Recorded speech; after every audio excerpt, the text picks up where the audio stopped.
तो finally guys एक नया अपडेट मैं यहाँ पर देने जा रहा हूँ एसपीओज़ के रिगार्डिंग और साथ साथ डेली वेजर्स के रिगार्डिंग आंगनवाड़ी वर्कर्स, आशा वर्कर्स, आयाज, रहबर खेल रहबर जंगला। खुसूसन यहाँ पर मैं एसपीओज़ के रिगार्डिंग एक नया अपडेट लेके आया हूँ। रिक्वेस्ट यही है कि please 10K followers, 10K subscribers complete करवाने में मेरी हेल्प कीजिएगा। मैं आपके लिए कंटिन्यूसली वर्क कर रहा हूँ, हार्ड वर्क कर रहा हूँ, आपके लिए नए नए अपडेट्स लेके आता हूँ। जिस तरह से आप अपने डिमांड्स के लिए लड़ रहे हैं, उसी तरह से मैं भी आपके डिमांड्स के लिए लड़ रहा हूं सोशल मीडिया के ज़रिए। रिक्वेस्ट यही है कि चैनल को सब्सक्राइब कर देना, वीडियो पसंद आए लाइक शेयर ज़रूर कीजिएगा। तो यहाँ पर मैं एक नया अपडेट एसपीओज़ के रिगार्डिंग लेके आया हूँ। एसपीओज़ है जो कि हमारे जम्मू एंड कश्मीर की एक शान है, जो हमारे जम्मू एंड कश्मीर के बहाली के लिए बहुत ही ज़्यादा टफ और हार्ड वर्क करते हैं। हमारे जम्मू एंड कश्मीर को ठीक बनाने में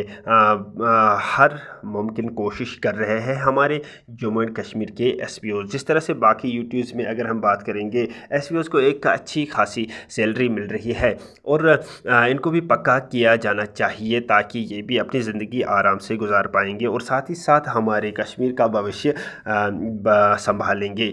तो भविष्य यही बना सकते हैं, क्योंकि ये हर वक्त फ्रंट लाइन लेते हैं। जब भी कोई आफत या मुसीबत आती है हमारे जम्मू एंड कश्मीर में, तो ये वो बंदे हैं जो हर वक्त फ्रंट लाइन लेते हैं। तो यहाँ पर हमें क्या करना चाहिए, हमारी सरकार से यही गुजारिश है, रिक्वेस्ट है कि इनको भी पक्का किया जाए, इनके हर मसले मसाइल हल किए जाए जो मतलब ये डिमांड्स करते हैं कि हमारी सैलरी इंक्रीज़ किया जाए, हमें पक्का किया जाए, इनको उसी तरह से आज सीधी बात तो के ये वीडियो तहत क्लिप देखते हैं। मैं जम्मू कश्मीर पुलिस में जो एसपीओस काम कर रहे हैं वो किस दौर से, किस मायूसी से, किस तनाव, स्ट्रेस, टेंशन से गुजर रहे हैं, मैं जम्मू कश्मीर के पुलिस में एसपीओस की बात कर रहा हूं और साथ में होम गार्ड्स की भी बात का खुलासा करूंगा। क्या लेफ्टिनेंट गवर्नर मनोज सिन्हा साहब, आपने पिछले 7 सालों से, और गृह मंत्री अमित शाह साहब, आप तो 2014 के बाद आप ही होम मिनिस्टर रहे हैं, कभी आपने ये बात जानने की कोशिश की है कि हमारे जम्मू कश्मीर के पुलिस के एसपीओस और होम गार्ड्स किस मुश्किल दौर से गुजर रहे हैं? इतनी मामूली सी तनख्वाह के ऊपर अपनी जान की बाजी लगा करके बहादुरी के साथ हमारे जम्मू कश्मीर की आवाम की हिफाजत कर रहे हैं, मिलिटेंट्स का मुकाबला कर रहे हैं, इनकाउंटर्स में हिस्सा ले रहे हैं, जिंदा मिलिटेंट्स पकड़ रहे हैं। उसके बावजूद उनको क्या दे रहे हैं आप? कभी ये सोचा है कि इतनी मामूली सी तनख्वाह के बीच मेरा एसपीओ जम्मू कश्मीर का, जो सुबह शाम दुहाई देता है, कभी एक के पीछे कभी दूसरे को कहता है कि हमारी बात कीजिए, ऐसी क्या नौबत आ गई, ऐसी क्या जरूरत पड़ गई है? लेफ्टिनेंट गवर्नर मनोज सिन्हा साहब, मैं आपसे जानना चाहता हूं कि ऐसी एसपीओज की क्या दशा आपने कर दी है? कभी जानने का प्रयास किया है आपने? आज जम्मू कश्मीर का वो एसपीओ जिसने बहादुरी के साथ जम्मू कश्मीर में हालात को ठीक किया, अपनी जानों पे खेले, आज वो इतना दरबदर हो गया है कि अपने खुद को ठगा हुआ महसूस कर रहा है क्योंकि 8, 10, 12 हजार की तनख्वाह में आप कई सालों से एसपीओस को इस्तेमाल कर रहे हैं। नंबर 1।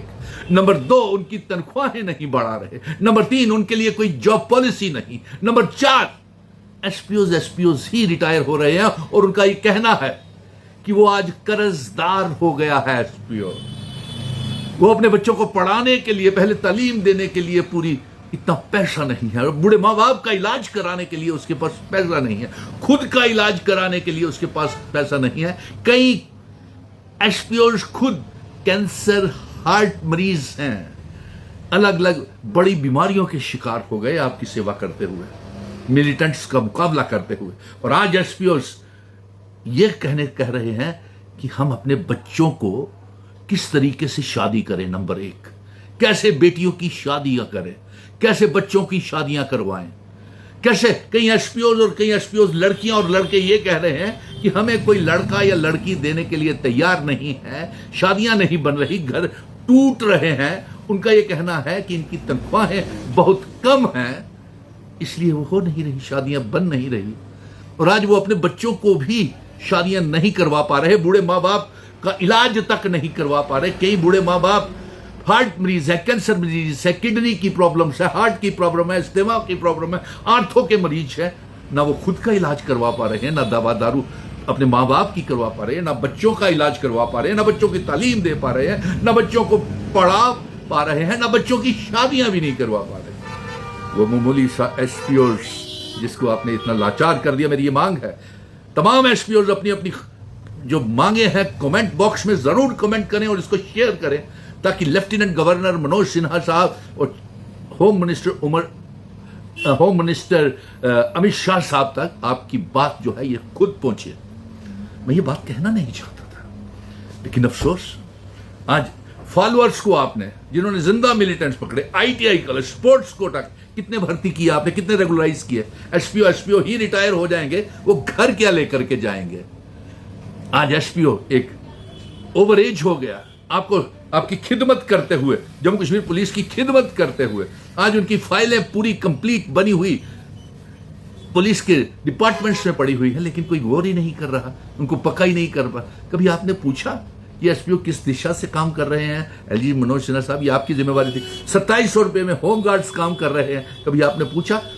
वर्दियों तक के लिए पैसे नहीं, उनको तनख्वाहें तो एसपीओ को समय के ऊपर मिलती ही नहीं, शायद अभी भी तनख्वाहें उनकी बकाया होंगी। बहुत से इलाकों से टेलीफोन कॉल्स आ रहे हैं कि उनको तनख्वाह नहीं मिली है। कई जिलों में, दूर दराज के इलाकों में बैठे हुए एसपीओ को कोई तनख्वाह नहीं मिल रही, और उनका ये इल्जाम है कि हमें इस्तेमाल किया जाता है टिश्यू पेपर की तरह, उसके बाद फेंक दिया जाता है। ये कौन सा तरीका है? यही हाल फायर एंड इमरजेंसीज जो आपके डिपार्टमेंट आपके पास है, उसमें रिस्क अलाउंस नहीं, फॉरवर्ड अलाउंस नहीं, जान पे खेल करके आग को बुझाते हैं, लेकिन बदले में उनको क्या मिलता है? कुछ नहीं मिलता।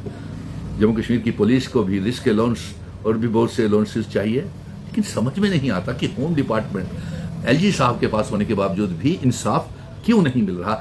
होम डिपार्टमेंट अमित शाह साहब के पास होने के बावजूद भी SPO, fire and emergencies, home guards को, ये नहीं है कि आपको जानकारी नहीं है, ये नहीं है कि आपको इनकी रिप्रेजेंटेशंस मालूम नहीं है, लेकिन उसके बावजूद अगर मालूम है तो काम क्यों नहीं हो रहा? आज इतना बेबस, लाचार, मायूस, तनाव, स्ट्रेस, टेंशन में हमारा एसपीओ क्यों है? ये सवाल खड़ा होता है। एलजी साहब, इसका जवाब आपको देना पड़ेगा। जय हिंद। और ये आपको वीडियो आपने देखा। तो दूसरी तरफ मैं बात करूँगा डेली वेजर्स के रिगार्डिंग। डेली वेजर्स को भी अपना हक मिलना चाहिए, चाहे वो किसी भी तबके से बिलोंग करते हो, चाहे वो पीडीडी, पीएचई, आयाज, आंगनवाड़ी वर्कर्स, आशा वर्कर्स, रहबरी खेल, रहबरी जंगलात, पीडीडी, एमडीएम, और इसी तरह से कंट्रक्चुअल टीचर्स और बाकी सीजनल टीचर्स हमारे, और वोकेशनल ट्रेनर्स हैं हमारे, कैजुअल लेबर्स हैं हमारे, डेली वेजर्स हैं हमारे, बाकी यही एसपीओज है हमारे। जम्मू एंड कश्मीर के जितने भी ये आर्जी मुलाजिमीन हैं, इनको पक्का करना चाहिए ताकि ये भी अपनी ज़िंदगी आराम से गुजार पाएंगे और दूसरी तरफ ये दिल से काम अंजाम देंगे। मगर अगर हम बात करेंगे इनके काम बहुत ही ज़्यादा है, टफ, जो जितनी छोटी पोस्ट पे होता है उनको उतना ही ज़्यादा वर्क होता है, तो उसी वर्क के हिसाब से उनका ये मतलब उनकी पेमेंट यानी उनकी सैलरी होनी चाहिए और वक्त और टाइम पे इनको सैलरी मिलनी चाहिए। ये मैं रिक्वेस्ट करता हूँ अपनी सरकार से, चाहे एलजी साहब हो, सीएम साहब हो, इनसे मैं रिक्वेस्ट करता हूँ।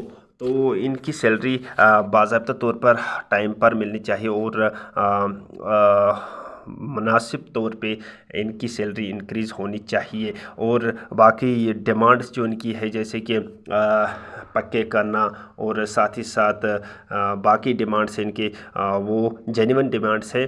हाँ, सरकार से मैं रिक्वेस्ट करता हूँ कि इनको इनकी डिमांड्स को पूरा करना चाहिए और साथ ही साथ यहाँ पर बताऊँगा कि सैलरी टाइम पे इनको मिलनी चाहिए। बाकी अगर वीडियो पसंद आया होगा लाइक शेयर ज़रूर कीजिएगा। मिलते हैं नेक्स्ट वीडियो में, तब तक के लिए thank you very much, have a nice day.